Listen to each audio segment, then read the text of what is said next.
Hello' নমস্কাৰ সকলোকে বোলাও হৰি প্ৰথমে সকলোকে অনিৰুদ্ধ যুৱ সংঘৰ উদ্যোগত আয়োজন কৰা এই বিদায় উৎসৱৰ বহাগী বিদায় উৎসৱৰ সকলোকে শ্ৰদ্ধা জনালোঁ।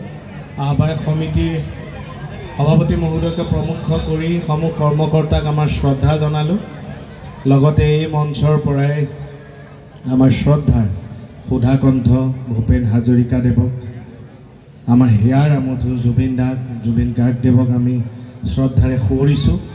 আমাৰ মাজৰ পৰা বেহাৰবাৰী আউটপোষ্টৰ পৰা হেৰাই যোৱা ফিলাও বসুমতাৰীক আমি মঞ্চৰ পৰা শ্ৰদ্ধাঞ্জলি জনাইছোঁ। তেখেতসকল য'তে আছে তাতে ভালে থাকক, আমাৰ সাংস্কৃতিক ক্ষেত্ৰখনক, আমাৰ শিল্পীক তাৰ পৰা আশীৰ্বাদ ৰাখক, সেয়াই কামনা ৰাখিছোঁ।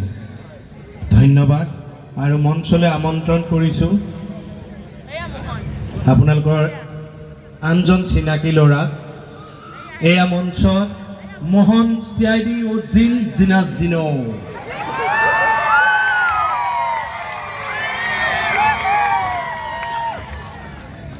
হেল্ল' কেনেকুৱা ৰাইজ?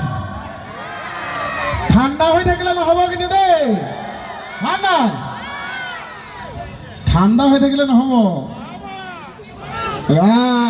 আমাৰ ডেকা ল'ৰাটো গৰম হৈয়ে থাকে। বৌয়ে কৈছে আমিও গৰম বৌয়ে। আমাৰ বৌহঁতে ঠিকে আছে নাই? আজি একেলগে এনজয়। আজি বহুত সঁচাকৈ বিৰাট ভাল লাগিল আপোনালোকৰ মাজত আহি। এতিয়া বন্ধুৱে ওলালোঁ অৰূপৰ লগত মই কথা পাতিলোঁ, আপোনালোকৰ অনুষ্ঠানৰ কথা তাৰ লগতে পাতি। আজি ইমান ধুনীয়া এখন মঞ্চখন কিন্তু বিৰাট ধুনীয়া লাগিছে, ধুনীয়া সজাইছে হয়নে মঞ্চখন? আৰু আমাক যে মাতি আনিলে প্ৰথমতে আমাৰ কাৰণেতো হাত চাপৰি বজাই, আমাৰ উদ্যোক্তা মণ্ডলীৰ কাৰণে এবাৰ এটা হাত চাপৰি দিয়ক। ইমান ধুনীয়াকৈ কষ্ট কৰি এখন বিহুৰ অনুষ্ঠান পাতে হয়নে? আৰু আপোনালোকৰ এই খেলপথাৰৰ ঐতিহ্যৰ কথা মই শুনিলোঁ, কেনেকৈ ক'ৰ পৰা কেনেকৈ আৰম্ভ হৈছিল। অৰূপৰ লগত মই পাতিছোঁ খেলপথাৰৰ কথা। ইয়াৰ প্ৰতিজন মানুহে ভালে থাকক তাকে আশা কৰিলোঁ। আৰু আপোনালোকে যে আমাক চাবলৈ আহি বহি আছে, আপোনালোকৰ কাৰণে মই হাত চাপৰি বজাইছোঁ। বহুত বহুত ধন্যবাদ। এনেকৈ সহযোগিতা আগবঢ়াই যাব, আমাৰ অনুষ্ঠান কৰি ভাল লাগিব হয় নহয়? জিন নহয়, ইয়াততো জিন কৈছে ভালেই লাগিছে। এই জিনটো জেগাই জেগাই এনেকৈ বেলেগ ইমান কৰি পেলাই নহয়। সেইফালে গ'লোঁ আপোনাৰ দুলীয়াজান ফালে, তাক কৈছে 3 দিন জিন কৈ 3 দিন কৈ পেলালে। আৰু আকৌ আমাক ক'বলৈ বেহাৰবাৰী আউটপোষ্ট কৰিলে, দেহাৰবাৰী আউটপোষ্ট ইমান ভাল লাগে। দেহাৰবাৰী হেনো হ'লেও ৰাইজৰ মৰম যেনেকৈ নহওক কিন্তু মনত আছে ন।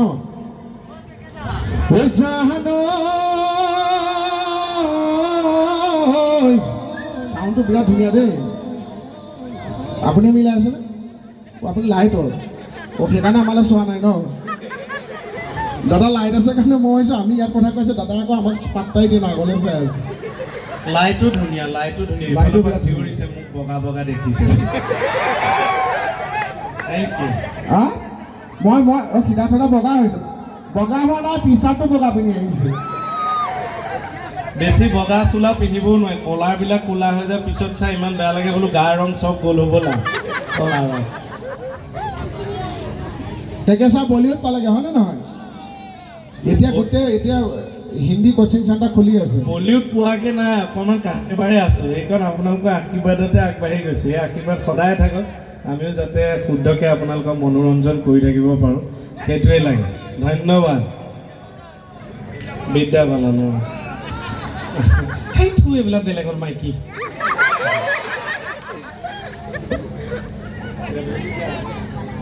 সঁচাকৈ ভাল লাগিছে দেই। এইফালে বৌহঁত আমাৰ দেখি আছেনে নাই? বা বহুত মানুহ হৈছে দেই। এয়া বৌহঁতে দেখিছে ৰাতিপুৱাই কাম বন কৰি আজি অনুষ্ঠানতো কে মোহন আহিব, আমাৰ সংগীত শিল্পী আহিবৰ কাৰণে ৰাতিপুৱাই ভাত বনাই এতিয়া বহি আছে। 5টা বজামানৰ পৰাই বহি আছে নেকি ন? এই মানে এলাহ কৰিলে এনেকৈ খাৰা হৈ থাকিব লাগিব। সোনকালে আহি ঘৰৰ কাম বনি ঠিকেই কৈছে মোহনে, হয়নে? এইটো কম এটা কষ্ট কৰে নেকি? সোনকালে হয়নে বাৰু বৌহঁত? সোনকালে কৰি থৈ খালি তথাপিও মাজত চিটটো ৰাখিলে অলপ আৰামত চাব পাৰে। হেঁচা ঠেলা চবেই ভাল নাপায়, আকৌ হেঁচা ঠেলা হ'লে ভালো হয় নে গৰম হয়। হয়নে দুইফালে লাগে মানে দুইফালে কৈছে খালি ইয়াৰ মাজত বহিলে টেকনিকেল প্ৰব্লেম থাকে উঠি যাওঁ বুলি ক'লে উঠি যাব নোৱাৰে হয়নে এতিয়া আমি ঘৰৰ মানুহখিনি আমাৰ ঘৰৰ ধৰক গৃহিণী হওক মাহঁত এনেকৈ অনুষ্ঠান চাই আহি কয়তো যে একে উঠি আহিব নোৱাৰা হ'লেও পেট ফুলি গৈছে মাজত সোমাই গ'লে সেইকাৰণে মই আহোঁতে বিধান এটা দি থৈ যাম ভৱিষ্যতে এনেকৈ মাজত বহি অনুষ্ঠান চাম বুলি ভাবিলে ঘৰতে পানীটো কমাই খাই আহিব বোলে আহ হৰি সুন্দৰভাৱে দাদা অকণ ৰিভাৰ্ভ দিলে কিবা অকণ মিলাই দিয়কচোন বিহু এফাকি গাঁও সহযোগিতা আগবঢ়াবনে আমাৰ ঢোলটো আছেনে ঢোলটো মেছেজ দিবা ছ'চিয়েল মিডিয়াত মই চাই দিম কাৰণ ইংৰাজী মই ফাঁ কৰি থৈছোঁ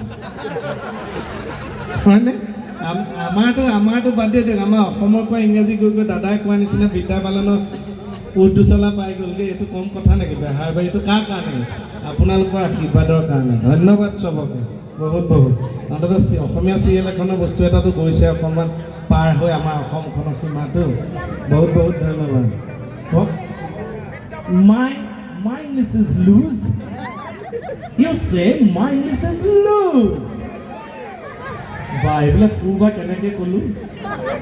When I'm at babyhood, my mother's stomach, I cry in English, I laugh in English, I jump in English. I know English, my father know English, my mother know English. Our certain male persons know English.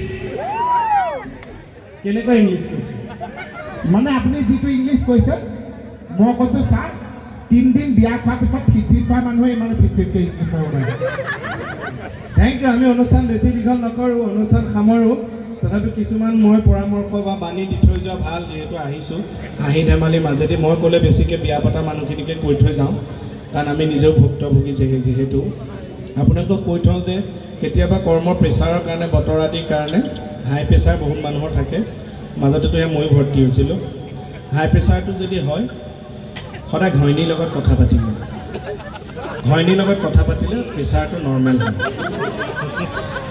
আৰু যদি কিন্তু মাৰাত্মক কি জানেনে মাৰাত্মক কিন্তু ল' প্ৰেছাৰে যদি পায় তেতিয়া কিন্তু আকৌ ভুলকৈ ঘৈণীৰ লগত নাপাতিব তেতিয়া খুলখালিৰ লগত পাতিব এনেই প্ৰেছাৰটো উঠি যাব আমাক যিসকল বিয়াৰ উপযুক্ত ছোৱালী আছে তেওঁলোকক ককাইদেউ বুলি কথা এটা কৈ থৈ যাওঁ বেছি পইচা পাতি থকা ল'ৰা বিচাৰি থাকিব নালাগে জ্ঞানী হ'ব লাগে হাত ভৰি ঠিকে থাকে কাম কৰি খাব পৰা ল'ৰা হ'ব লাগে ছোৱালীজনী মাক বাপেকক পৰিয়ালটোক বুজি পোৱা ছোৱালীজনীক বুজি পোৱা ল'ৰা হ'ব লাগে বিয়া হোৱাৰ পাছত দুইটাই এনেও ভালকৈ খাই সংসাৰ আগুৱাব পাৰিবনে বেছি পইচা পাতি থকা ধনী ল'ৰা চাই থাকিব নালাগে মোৰ মতে স্কৰ্পিঅ' পাছফালে কান্দি কান্দি মাকৰ ঘৰলৈ যোৱাতকৈ টেম্পু পাছফালে হাঁহি হাঁহি যোৱাই ভাল বোলে আহ হৰি